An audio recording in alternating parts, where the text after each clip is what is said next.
My dear, be happy, be aware, be hardworking, be safe and live long. In the name of God, the most beneficent and merciful. आज का विषय वस्तु है प्रत्यावर्ती धारा परिपथ में परिरकत एल तथा प्रतिरोध आर हो, अर्थात एल आर परिपथ।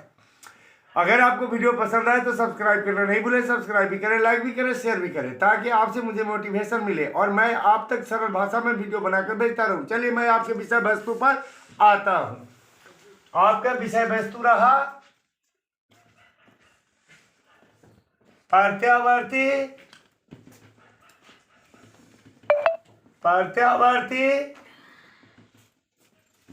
धारा परिपथ में, प्रत्यावर्ती धारा परिपथ में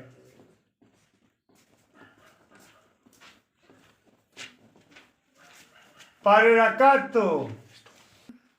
प्रत्यावर्ती धारा परिपथ में परिरकत्व एल तथा प्रतिरोध आर हो, अर्थात एल आर परिपथ alternating current circuit containing inductance L and resistance, यानी कि रेसिस्टेंस आर और एल आर सर्किट। फिर से सुनिए, आपका टॉपिक है प्रत्यावर्ती धारा परिपथ में परिरकत्व एल तथा प्रतिरोध आर हो, अर्थात एल आर परिपथ अल्टरनेटिंग करेंट सर्किट containing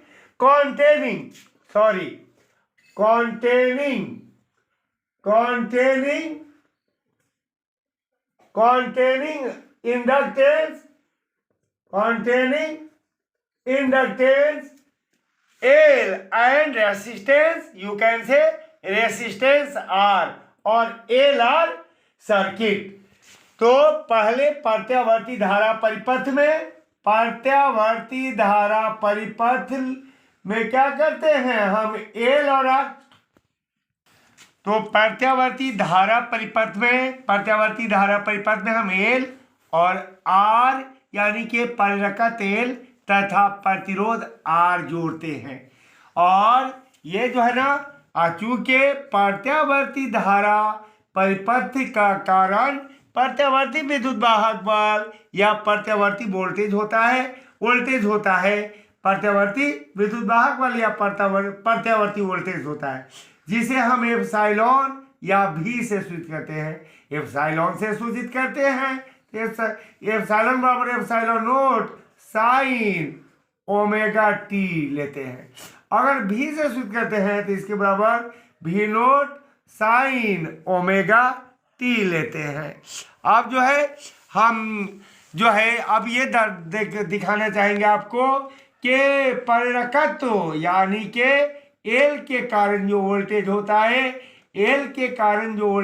है, इसको हम एप्सिलॉन एल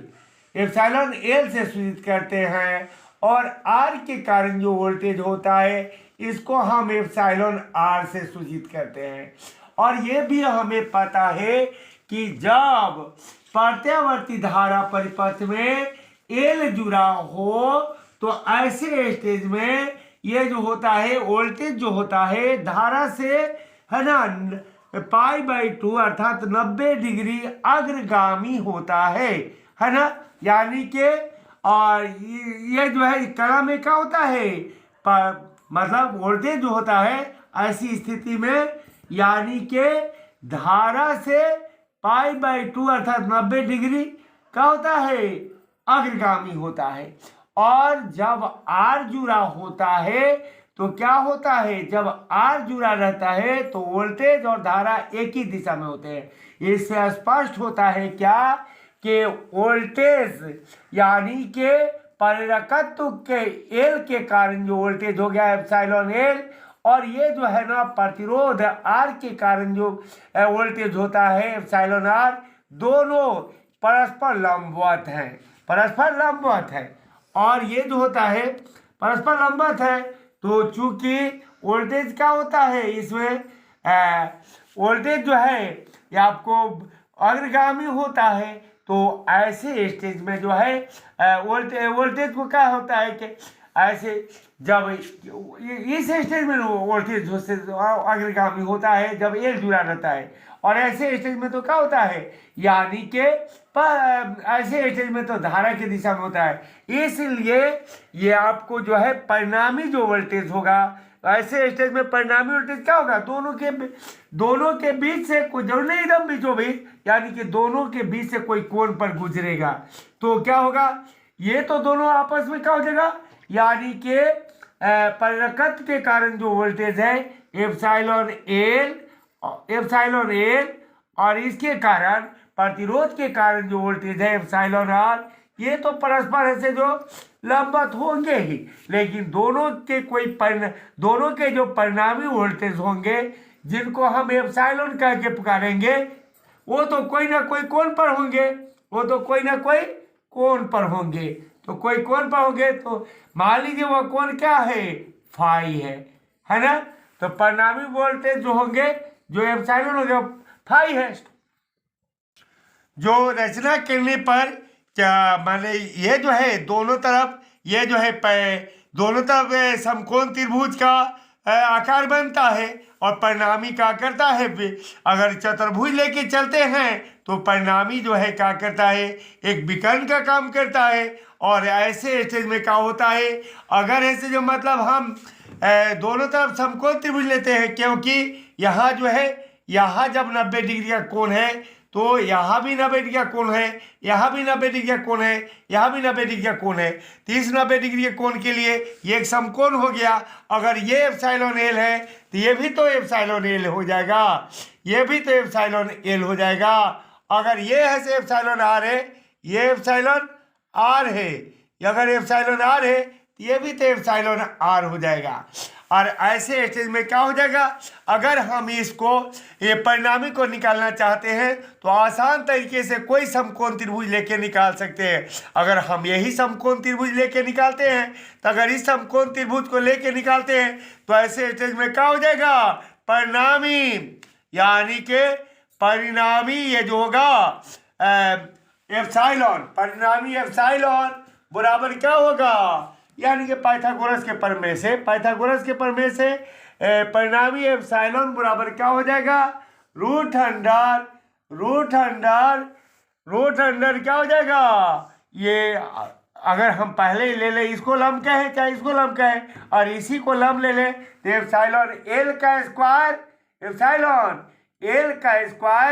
और प्लस क्या हो जाएगा, एप्सिलॉन एल का स्क्वायर और प्लस में क्या हो जाएगा, एप्सिलॉन एल का। क्या इसको ऐसे नहीं लिखे, क्योंकि भाई एल तो ये तो मेन है, इसमें कौन है, यानी कि एप्सिलॉन है जो बता रहा है एल के कारण वोल्टेज। तो हम ऐसे कर सकते हैं एप्सिलॉन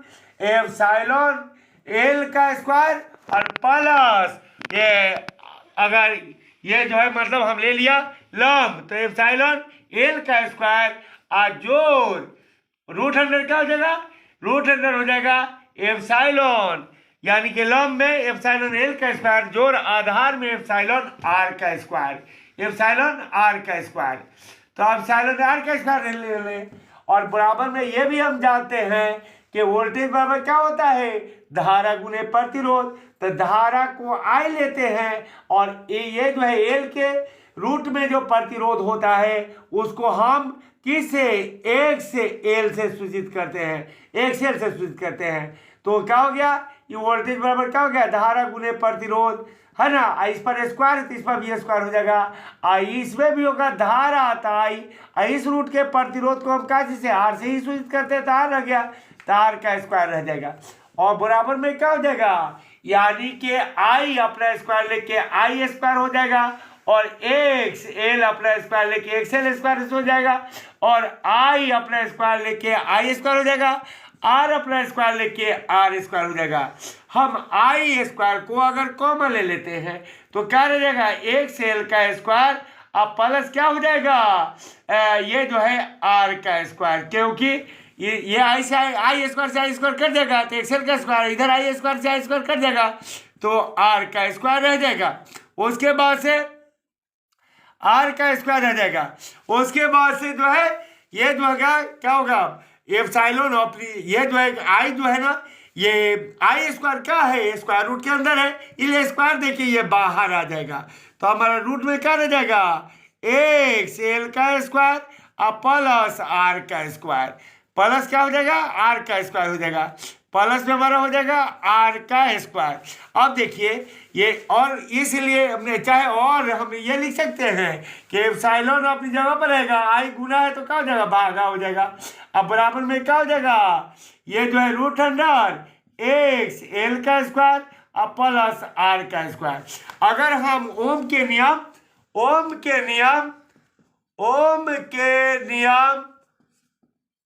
के नियम एप्सिलॉन बटा आई इज इक्वल टू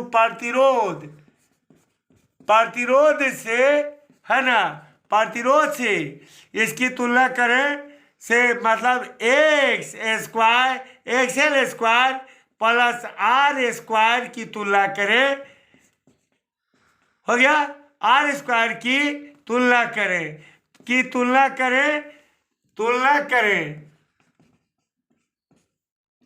करें तो क्या होगा, तो ये जो है ना ओम के नियम एप्सिलॉन बटा आई इक्वल टू प्रतिरोध से, है ना, प्रतिरोध से इसकी तुलना करें तो क्या होगा, करें तो परिपथ में ये जो होगा रूट अंडर एक्स स्क्वायर, यानी कि ओम के नियम एप्सिलॉन बटा आई बराबर प्रतिरोध से root under XL square plus R square का तुलना करें ओम के नियम एप्सिलॉन बटा आई बराबर प्रतिरोध से एक्स, है ना, root under XL square plus R square की तुलना करें तो परिपथ में क्या होगा, ये XL square plus R square क्या होगा, प्रभावी प्रतिरोध होगा,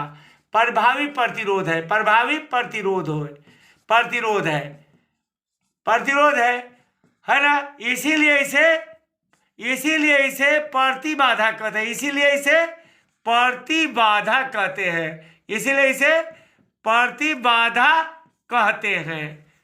प्रतिबाधा कहते हैं, तथा इसे जेड से सूचित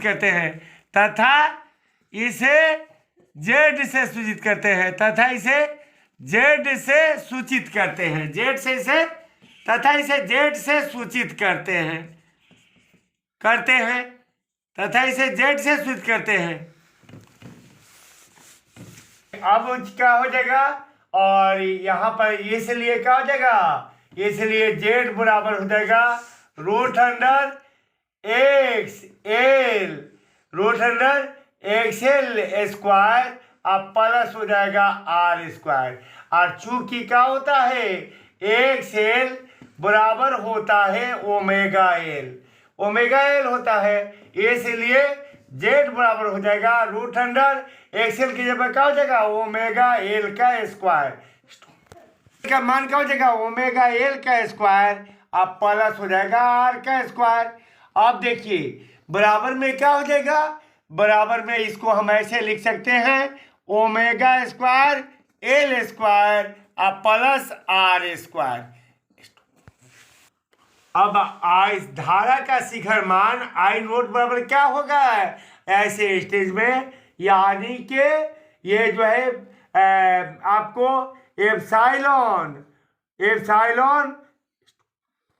तो धारा का शिखर मान आई नोट बराबर क्या होगा, एप्सिलॉन नोट बाई जेड, यानी कि यह भी एक तरह का प्रतिरोध है, तो धारा बराबर होता है वोल्टेज बटा प्रतिरोध, तो यहाँ जो प्रतिरोध है वही ना लेंगे, जेड प्रतिरोध है, और यहाँ पर क्या हो जाएगा, तो ध्यान दीजिएगा, और यहाँ पर हो जाएगा,